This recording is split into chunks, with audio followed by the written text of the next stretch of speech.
We're live. Good evening, ladies and gentlemen. Welcome to another episode of Sportscast ZA, where we tell South African stories through sport. And this evening, we have probably our most famous guest, um, globally recognized, current indoor national head coach, Justin Rosenberg.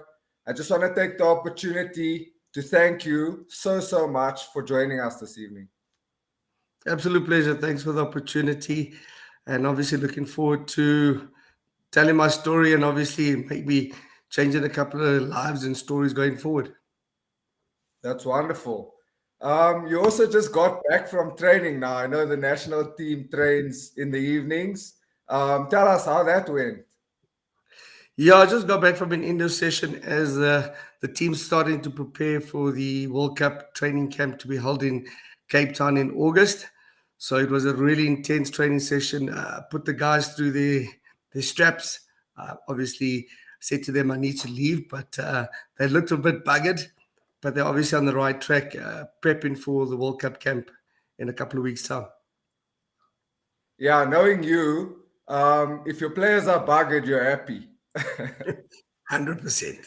Then you know you're doing your That's just, job. yeah. Jay, I want to go straight into things. Sure. The reason why we're here is to obviously tell your story. And the first question I have for you is around growing up in Rivoli, in particular, before hockey even started. Do you want to share with us what that was like? Yeah, I went to Mayfair Convent as a primary school.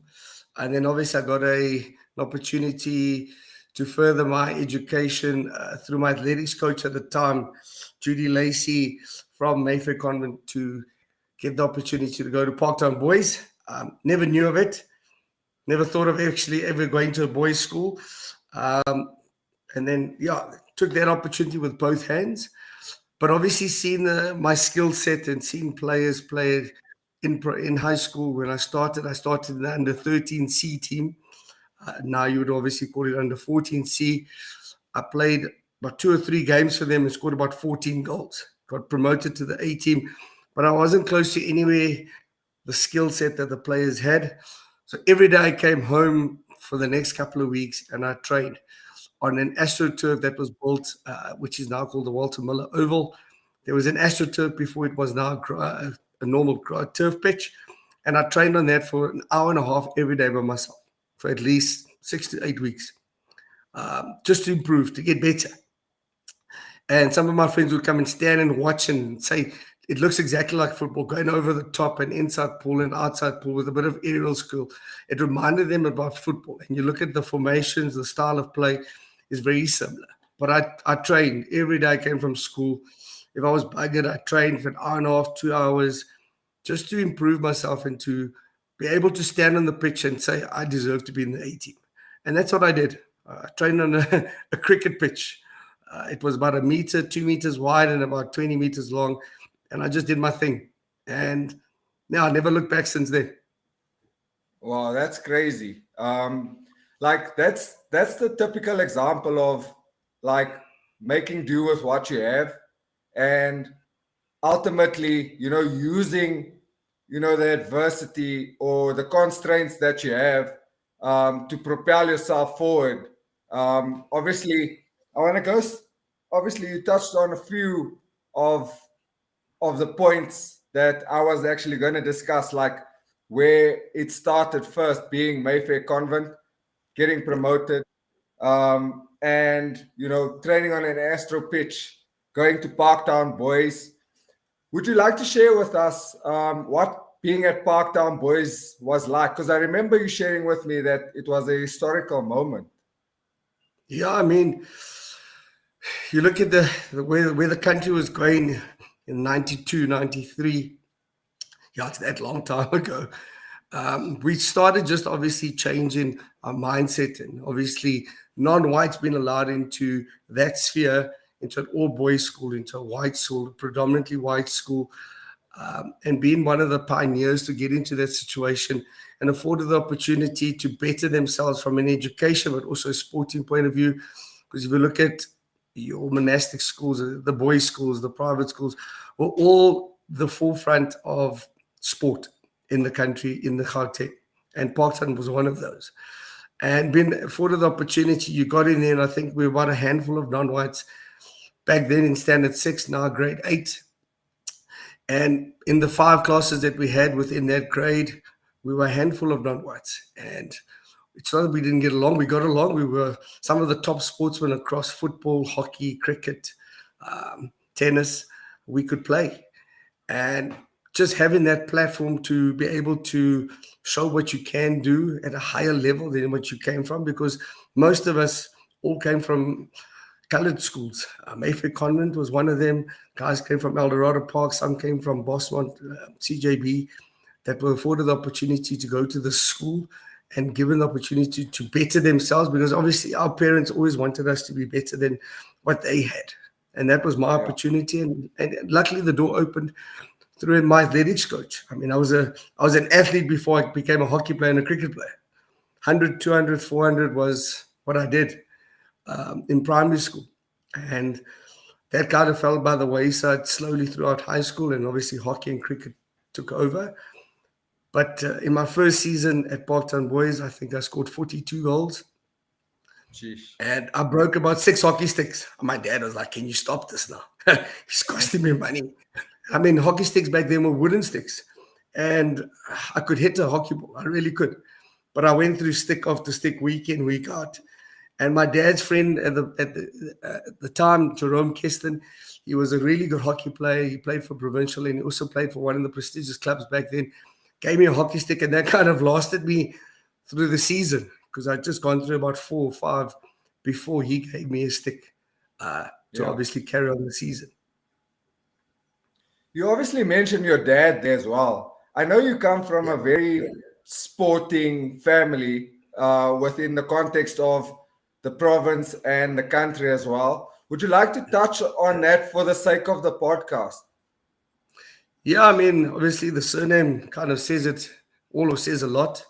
My grandfather, my dad's dad, was obviously a very good cricket player. He played with the likes of Ali Bacher in the back of the day, with band days when he couldn't play cricket.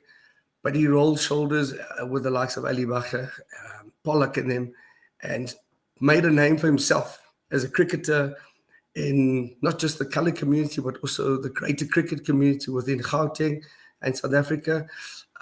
My dad's brother, Keith Rosenberg, the late Keith Rosenberg, also a outstanding hockey player and cricket player, made a name for himself at Old Parks and the likes of other clubs. My dad, very good football player. Him and his brother played for my grandfather in Fitas. They played football there. My grandfather was an avid Spurs supporter and obviously named the club Spurs. And then my dad and his brother played for that. But again, a long history of sportsmen. And like you look at it now, the Rosenberg name in terms of my brother also made SS schools in cricket. He was also a good hockey player, but obviously cricket was his forte. Then you look at my 2 boys also now currently provincial cricket players, and my eldest son, a junior national hockey player. So yeah, the Rosenberg name is obviously, it's got its stake in the ground in terms of the colour community, and obviously trying to change the pathway for many other young budding sportsmen within the colour community. Yeah, that just brings so much warmth to my heart that, there's a legacy that filters down from, geez, what, 4 or 5 generations now. And that's why for me, it's so important to get these stories out there, because people just look at us and they're like, oh, you are a coach, and that's pretty much it. Meanwhile, there's a background to all these things. There's work that went to it. There was adversity we had to overcome, obstacles along the way. So yeah, I'm very proud and very grateful that you get to share, your story with us on this platform as well. Yeah, I mean, we grew up playing in our backyards, trying to become a good sportsman, footballer, cricketer. Me, obviously, a hockey player, but the colour community, cricket and football was the 2 biggest sports that we could play. Street cricket under lights in your backyard, football with a tennis ball and bricks, trying to score goals. That's where we come from. I obviously found another path, and my mom obviously gave me that taste because my mom was the hockey player in the family. She played for Arcadians. That was one of the first clubs to be recognized. They used to play on the Rivoli grounds back then on grass, and I used to go watch my mom play, and then my uncle also used to play. But I got a taste of it. I first only picked up a hockey stick when my dad started coaching Arcadians, and I used to warm up the goalkeeper. But officially played my first school match when I got to high school. Before that, I hadn't played any formal hockey prior to that. Just stuffed around with my dad's mates when they were training or playing matches on weekends, and me warming up the goalkeeper. But then officially took to the liking and loving hockey when I got to high school. Look, I think that's also a bit of a crazy point that you make there, that you haven't played any hockey matches up until high school. And that's currently, the biggest problem that we have in this country is that in your public schools, the sport is non-existent, and sports is such an important platform for people from those public schools. Because, like, for myself, I remember my first year in high school, I never played cricket. I only played the following year when a guy, Eunice Kaler, came to our community and served the community. And that's how he then found me, and that's how I got back into cricket, and I've been in it ever since. um, and I'm really, really hoping that our current minister of sport, can get back to the point where there's sports in our communities. That's something I'm fighting for. That's why I started this podcast. So hopefully someday it gets out there and we get to implement it in our communities and our colored communities in particular. We need various platforms to get the message across to youngsters in communities, let alone guys from disadvantaged backgrounds. I think the important thing is sport drives interest, gets you off the streets, gets you involved, gets you fit, gets you mentally prepared for a lot of stuff that you're going to do in the classroom. Because if you're not active, your mind is dormant, you're not going to be alert and so forth. So sport is a driving force where kids can unleash certain things, get rid of some frustration in a positive way. Um, Yeah. and I think when you start having fun on the sports fields, it makes your life and your space a little bit better as you get more and more into it, and you fall in love with it. Then you start giving more of yourself, and you find a new passion and a drive to get you better and to get you in a better space, and to obviously open up more opportunities to give your life a better opportunities to be better for yourself and your community. Yeah, look, Jay, I want to touch on your memory in terms of what you think was your first milestone or breakthrough into hockey. Oh, I think it was when I made Gauteng under 13. It wasn't Gauteng, it was Transvaal, because we still Yes. wore red and white tracksuits. And obviously, a friend of mine, still a very good friend of mine today, Amin Patel, we were the only two players of color.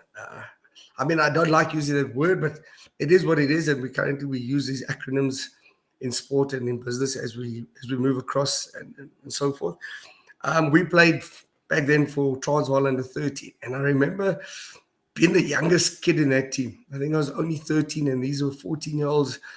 And they were all bigger than me. And I was just like, geez. And they're like, you're here for a reason. Do what you need to do. You got picked to do something.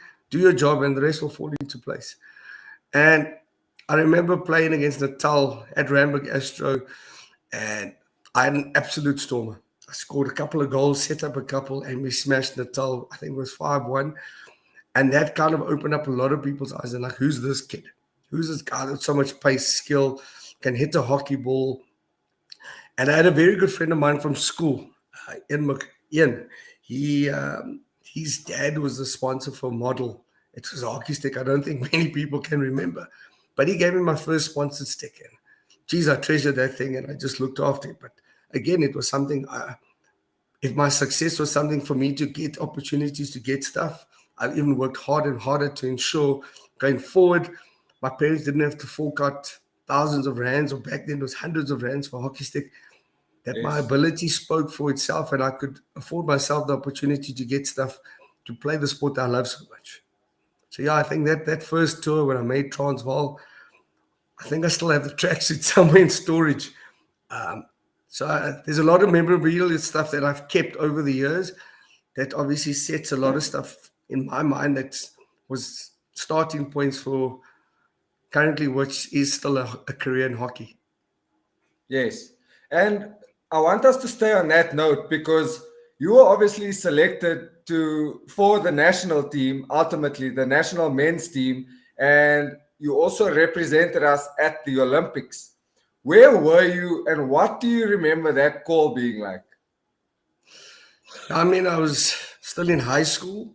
I was matriculating at the time. It was 96.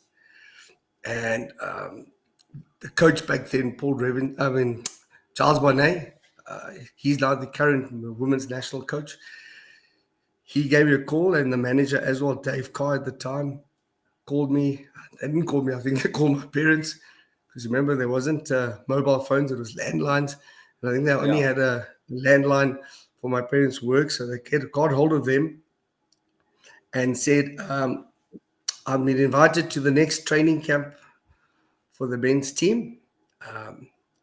And the camp was going to be in December, going into January, and will be held in Durban. And yeah, they've seen a lot of me. I mean, I hadn't played for Southern Gauteng senior at that time. I'd only played under 21s.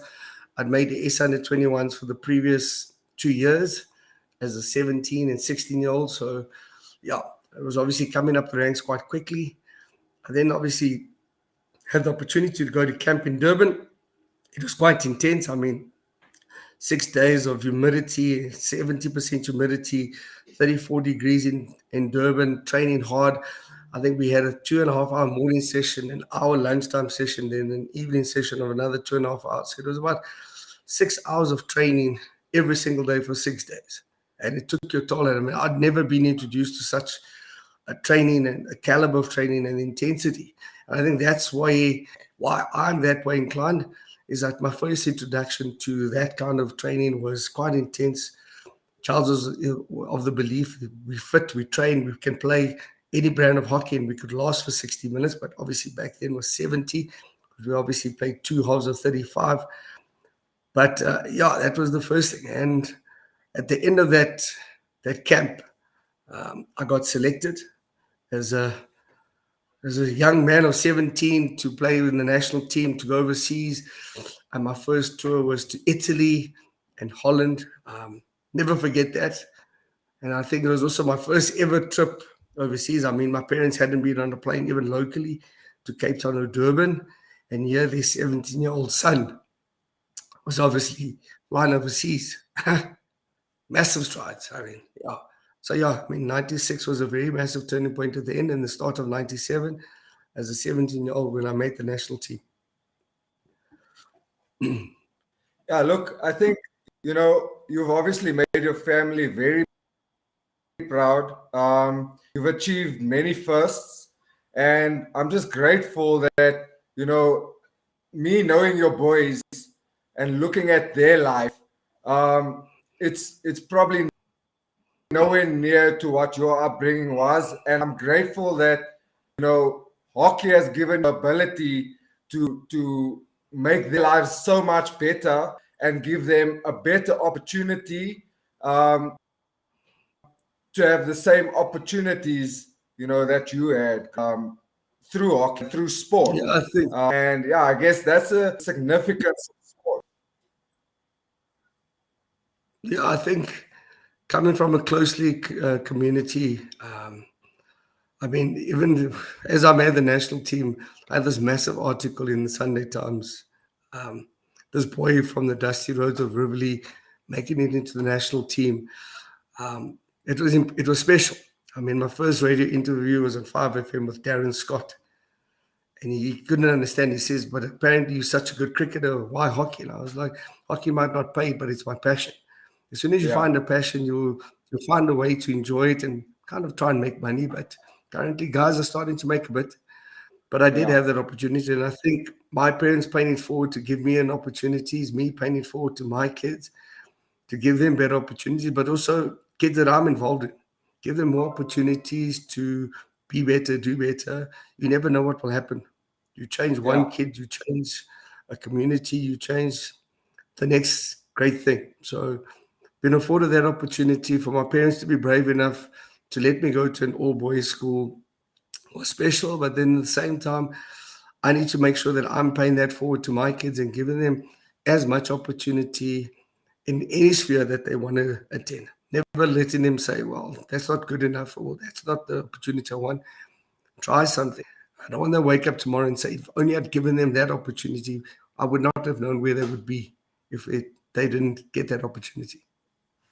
Yeah, look, I think that's absolutely beautiful. And I don't think our audience at home can, or maybe some of us might, but to be able to fathom what you've achieved in your life and what you're able to pay forward, um, I think that in itself is just such a great and beautiful thing.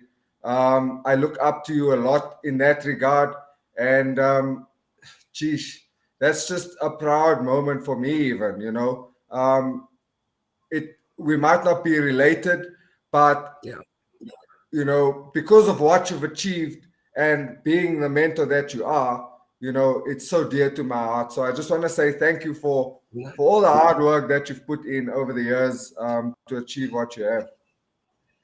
I think talking to any person that's come from a background that we have and so forth, we understand the struggles we went through to get to the positions we are. Nothing was given to us. We've earned the right to get to where we are. We've worked Yeah, hard. We've sometimes we worked even harder to prove a point to those that have doubted us. But I think we've also tried to prove a point to each other that we can yeah, do this and we can get through it. And I mean, the important thing is the closeness of us working together in different spheres, whether it's cricket and rugby and hockey, all coming together. We kind of had similar journeys to get to where we are. And those journeys are telling stories to create better avenues for those that are still to come in the next generation. yeah. Speaking of the next generation, what advice do you have for young aspiring hockey players, whether it be at school level, provincial level, and obviously ultimately, you know, those currently representing us at the Olympics, the men and women? I think it's hard work. You need to put in the yards. Nothing's given. Talent is only so much. It's the hard work. You can get some kids with some exceptional talent, and I've seen some talented kids from under 10 all the way up to national men. Superb talent. They got more talent than most international players. We have an abundance of talent in this country across the board, various sporting goods. But when players don't put in the work, talent's going to take you nowhere. You can have moments of brilliance in a game or in a tournament every now and then. Your career will be like a heartbeat. It will be up and down. You'll be in and out. You won't be a consistent player in the setup. So hard work. The more hard work you put in, the more effort you put in. Your coaches will do the same. I keep reminding my players on a daily basis, whether it's my grade threes or fours, or my grade 10s or 12s, or even senior players. If players are prepared to put in the work, the coaches are there to assist and guide and harness that hard work to make them better players so that they fulfill their potential. Because without hard work, you're never going to understand when you're in a difficult situation in the game how to dig deep and to grind through the situation, that period in the game to actually get a result or an outcome. Because through hard work comes grinding. You're going to get days where you hate waking up and having to train an extra half an hour or get to the pitch early and it's 6 o'clock in the morning and it's still dark. Those are the moments where that will change your career, where you Yeah, just wake up and do it because it needs to be done. There are kids everywhere in this country that are all willing to put on the green and gold, but it's who's prepared to put in the more work to achieve the green and gold because their why is more than your why. And that's important. I mean, you look at cricket, there's thousands of kids going to trials for an under 19 World Cup, under 17 Coca Cola Week. Same in hockey space. You know, there's everyone is striving to get to that next level. But it's who's smarter, who works harder, and does the right things, both on and off the pitch. Because on the pitch is one thing, but off the pitch is another thing. Good attitude gets you a long way. Being a good human, have a good attitude, gets you a very long way. Being this player that just walks around, coaches don't want those because they don't add to the culture of what the team's about or what national teams are about. Yep. Obviously, thanks for sharing that with us. Speaking of hard work, right? I know you're still working hard to this day. You're working easily. I mean, you just came back from the men's national training session, and you had a day job as well. How do you balance that with family as well? Because you have two boys, two different schools, working, let's say 6 a.m. to 9, 10 p.m., 7 days a week. I know you, 7 days a week. How do you even do it, bro? Oh, I can tell you one thing. I've been scolded many a times with my own family to spend more time with them. But when they see my drive and my passion to change kids' lives and change people's lives, they just say, keep going.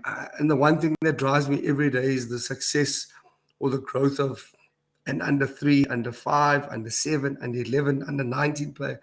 The more I see them grow, the more I see them smile every time they walk off that pitch. That's my driving force. And when my kids are invested in that and they want to train and they want to be coached by me or be involved in sessions that I'm involved in, that's also my driving force because they see my passion and it's now becoming their passion and their love for the game and sport. And I keep saying to them, sport is a driving force. It opens up so many doors in your career when you're out of school, but it's something that will keep you healthy and keep you going. And the friendships you make over time through sport will last a lifetime. I've got friends globally all over. We reconnect every now and then when we meet up at various tournaments or we chat online. It's through sport. And through sport, business opportunities happen. But yeah, I mean, it's sometimes it's very hard to find balance. I mean, I'm very dedicated and committed to what I do. I mean, I wake up at 5, before 5 to get up every day to get my kids to school, and then obviously then to get to school and to educate and train kids. And then after that, I go into a club scene or a provincial or now obviously national high performance. So I've got all these various different platforms that I operate on. And sometimes there is mental fatigue, and I've been there. And my biggest thing is to coaches out there, take time out. You really need time out. And also talk to mates. Tell them how you're really feeling because bottling a lot of stuff when you've got so many different teams that you're involved with, your mind just does a lot. And I'm now starting to learn to talk more openly, but also take a little bit more time out to spend quality time with my kids and my family, but also at the same time for me. I think when you don't do stuff for you, and you can see Jurgen Klopp's gone through the same thing. He's really fatigued and he's just needed sabbatical, and that's brave. A guy Yeah, that's at the helm of his career, for him to make such a bold statement speaks volumes about who he is and what he thinks about himself and his family. yeah, And I think that's a lesson for a lot of us to learn from, not just in the football space, I think across the board. We as young coaches, I mean, we still youngsters going into this game, and these are senior guys that have been doing this for over 25, 30 years that have made decisions like this. But again, when you're passionate about something, that is your driving force to do as much as I've been doing and currently will be doing. But yeah, I think to see kids' lives and to see smiling faces after a training session, it's all I want to see. that's a It's my driving force. my drive, correct. 100%. I just want to take an opportunity to thank our audience. Please don't forget to like, share, and subscribe. We are on YouTube as well as Instagram and TikTok. Um, Justin, coaching philosophy. Do you have one?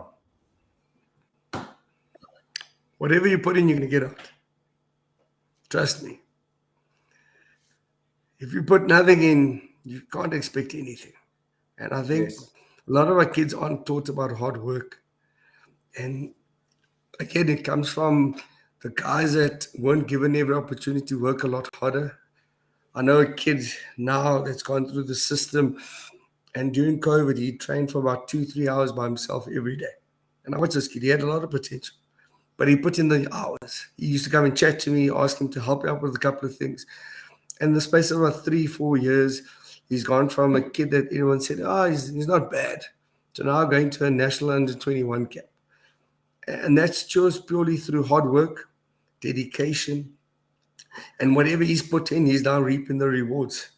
And don't stop working hard when you get there, because while you're there, there's someone else knocking on the door wanting your opportunity. So the hard work doesn't stop. It gets even harder and you work even more to sustain the position and the team that you're currently in. So never give up. What you put in is what you get out. Correct. What values and ethics would you say the game of hockey in particular has taught you? Just taught me about accountability, integrity, family. I'm big on family. Any team I go into, we speak about this family, a brotherhood, a sisterhood, where we connect.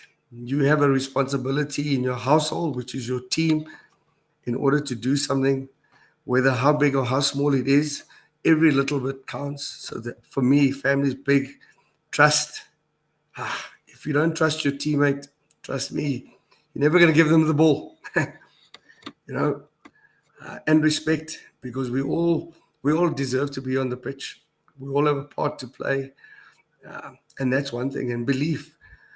I look at so many kids when you see them in a different setting, a franchise, a provincial setting, a high performance session, where there's no belief instilled in these kids. They just get shouted at week in, week out, and never get told their true value. That the reason why I'm being so hard on you is I see so much potential for you to grow, to become better, because it's there. I mean, we can't mollycoddle kids all the time and say, don't worry, you're going to get it tomorrow. There's certain kids that need to be told, come on, you need to work harder. You've got it in you. And 2 days later, the kid shows what they really can do. So belief. I can't stop speaking this word. I keep telling even my senior players at Shumbas, the ladies, I've got so many youngsters playing there, but again, it's a young team with some experience, and the more you talk about their self-belief, the more their worth comes through. And they start playing really good hockey. And it's the same at Radio, where I came in and we were just participants at school fixtures. Now we're competing. Now there's teams that want to play against us, whereas we used to make phone calls and teams are like, oh, we're fully booked for the season. Yeah. Now teams are finding opportunities for us to compete against them because of the environment we've created for our kids to become better athletes and human beings as well. Sports not just about becoming a good athlete, it's about becoming a good human, teaching the values of life as well. Absolutely.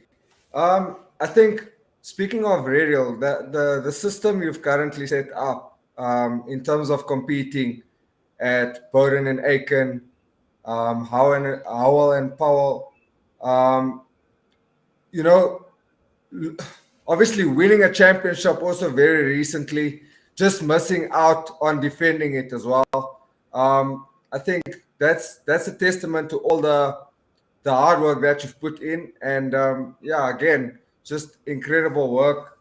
Do you have any future aspirations and goals? I know we have the 2025 World Cup coming up that you're preparing for, obviously, both on the hockey side and as well as your life in general. Yeah, I think let's talk about life in general. I think for me to leave a legacy that my kids are proud of, my family's proud of, it's one thing I've always wanted to do. To be able to change lives along the way, however big or small it is, I think that's the one biggest thing, is to give back to communities and obviously environments that afforded me the opportunity. Always giving back.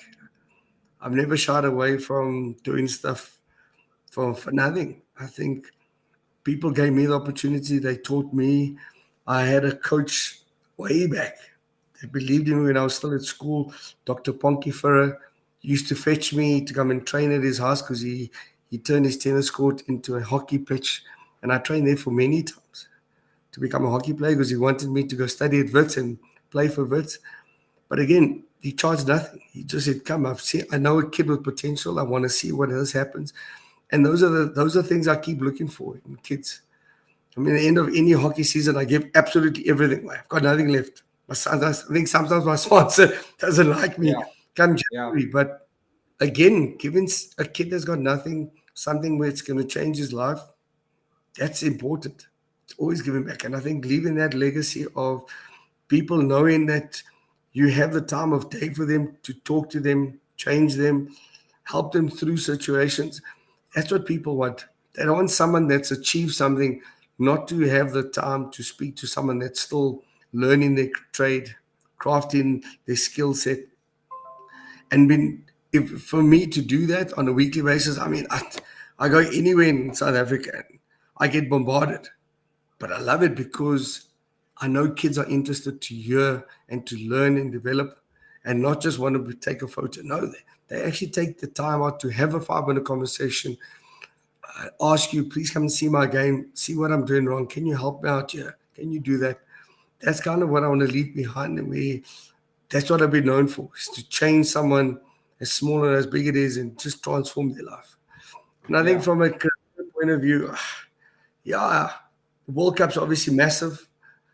Coming out of the last World Cup, we hosted in Pretoria. We lost to Holland in the quarterfinal. I mean, coming from down to get to 5-4 with a couple of minutes left and then play without a goalkeeper for the entire half of a game. People must have thought we were mad or ludicrous.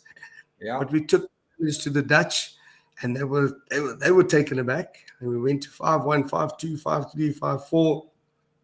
We missed the stroke, could have changed the game completely. And I mean, it's a case of what if, but we never regret that moment. We learned from it. We made a statement on a global scale that South Africa can actually play the sport. And that obviously taking that confidence going into the next World Cup in Croatia to achieve something really special there. The team goal is obviously a medal, but we'll take it. We still got a process. We've got a nice 6 to 8 month process to get there before we get to Croatia. And those are things we're going to take. And then, yeah, there might be a big announcement after the World Cup in terms of a new career path and what I want to do. But yeah, it's exciting times. I'm looking forward to it. And my focus right now is Croatia. Yes. And that we've got the team to medal. We've got the group to medal. And I'm excited to see what happens in August when all 26 players meet at camp and what they're going to bring to the party. No, that's incredible. In terms of the big announcement, you guys heard it here first. 2026. Jay, 2026. speaking of World Cups, we obviously have Olympians currently, men and women, representing us there. I just want to hear your comments. A woman will be playing Australia, Argentina, Great Britain, Spain, as well as USA. Um, and then the men will play Netherlands, Great Britain, Germany, Spain, and France. Any comments, words of advice, words of support, encouragement? Listen, both teams are in the pool of death, but it's the Olympics. Um, for a lot of athletes, that's the pinnacle of their career. A lot of these athletes, for them, it's their first. For some, it's their last one. And that kind of is the driving force to a lot of success of a lot of teams. You might not get the opportunity again to be at an Olympics, whether you're 18, whether you're 29 or 32, playing in the national setup. So my advice is enjoy every single moment out there. Play each game like it's going to be your last Olympic game because that drives you. When you're in such a massive platform, that driving force keeps you going for every single game. As tough as each game is because it's an Olympics and we're playing against some of the best teams in the world and they're there for a reason. So is South Africa there for a reason. We can compete. We've shown on a global scale many times over the last 3 years, both men and women can compete, get results against top two, top three teams in the world. And sport's a funny thing. You take your opportunities, you win a game, you don't take your opportunities, and you could be struggling. Maybe Yeah. be on the other side of taking opportunities and scoring and putting teams on the back foot, putting them under pressure. We've got the personnel. We really do. We've got players, both men and ladies, that are playing on big stages in Holland, in Germany, in Belgium, that are playing with some of the best players in the world, and that's their daily livelihood. So we've got the players that are regularly playing against these players week in, week out. So we're competing. It's now instilling that belief that as a group together, currently now heading to Paris, we are in a position where we can create upsets and get through a pool that's really tough, but it's just about belief and Yes. and playing for the badge. Yeah. It's something I've said to the national men's team. The badge was there before you. It's there with you now. It's going to be there after you. Respect it. Respect your teammates, and honor it. Those are the big things. Respect and honor that badge. It means a lot. There's there's thousands that want that badge, want to play for it. Be an inspiration for them to want to play for it even more after this. Yes. You've obviously given us so much in the 40 minutes so far. Do you have a memorable quote for us to live by? Yeah, it's something. Again, we've created such a good environment within the national men's indoor team. And one of the quotes we live by: we walk in the dusty roads to create highways for the future. Lovely. So Does currently, would you say that's very closely tied to the dusty roads of River Lee that you came from? Is that where that quote derives from, would you say? you look at the Kasim brothers coming from Mitchell's Plain. You look at the Cry brothers coming from Langa. You know, those are, you wake up in the morning, it's dust all over in any township. And for the biggest scheme of the team, of this amalgamation of players across the board, because we are a true nation building squad, for them to understand the value of the dusty roads to create a highway for the future, everyone buys into it. Everyone understands that. And that's the driving force every single time you see the guys come together. The statement gets said. One team, one dream. It's not just for hockey. I think it's across the board. We are one nation. We're driving for one success. And if we keep believing in that and backing our athletes, whether it's netball, rugby, tennis, football, hockey, no matter what it is we as a nation just back them regardless of who's playing for that team, the success will come. Trust in the process, it will come. That's all we need to do. I absolutely love that quote. And, it's obviously easy to say that, I'm going to tag it as that's a hockey quote. Like, it's just so incredible. Like you mentioned, the Kasim brothers, the Cry brothers, yourself. Um, Speaking of, there's one person I want us to, just touch on, and may his soul rest in peace. Your most prominent memory of Alistair Fredericks. I think the first time I ever encountered Alistair was at Ramberg Astro.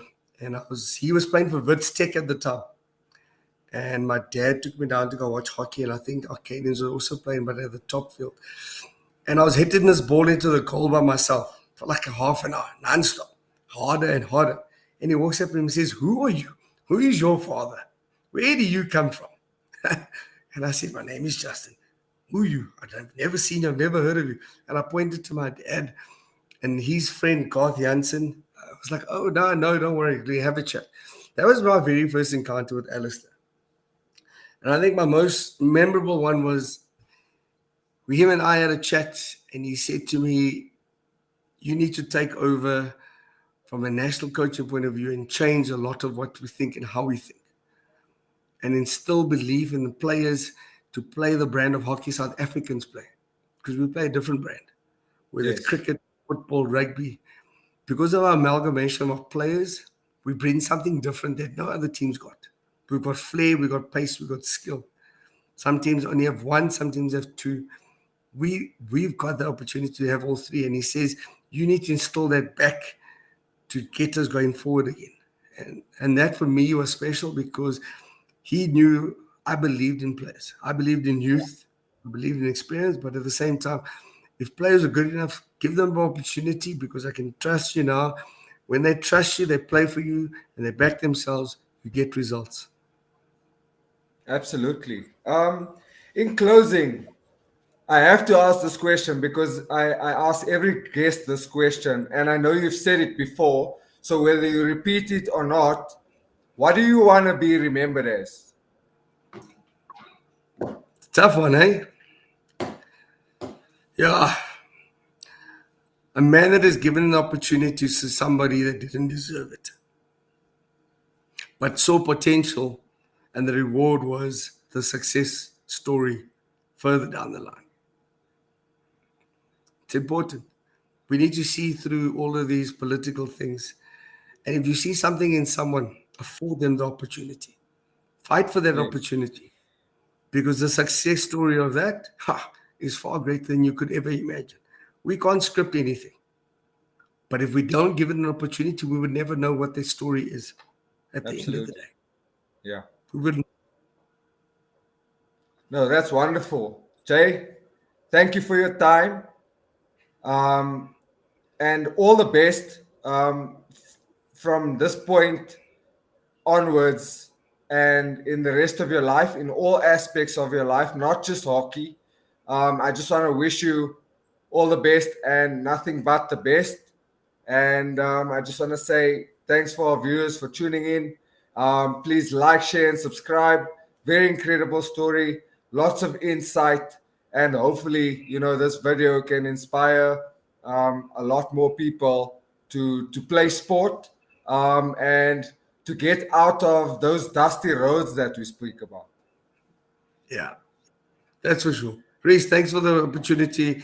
And I think what you're doing, you are going to change lives across the board. And it's not just in one sphere of sport. I think it's across the board because, again, you touch in multiple sports facets and multiple kids across the board, male and female. And I think this is something special, and I think it needs to grow. And to your audience, I think, guys, spread the word. It's such an invaluable lesson for kids to hear stories of where we've come from, where they currently are. The opportunities they currently have are far greater than what we had. And yet we are success stories. And imagine what these success stories can be in 5, 10 years from now. So well done, Reese, and thank you for the opportunity. Thank you so much. Justin Rosenberg, everybody. Salute. Salute, my brother.